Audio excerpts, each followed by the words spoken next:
Welcome back to Mother's Kitchen. I am Spurti. Today we are going to prepare Poha Cutlet, which is one of the favorite and tasty recipe of my child. Let us start.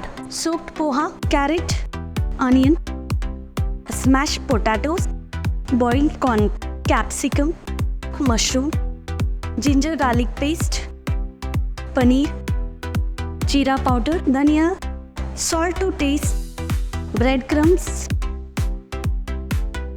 rice flour,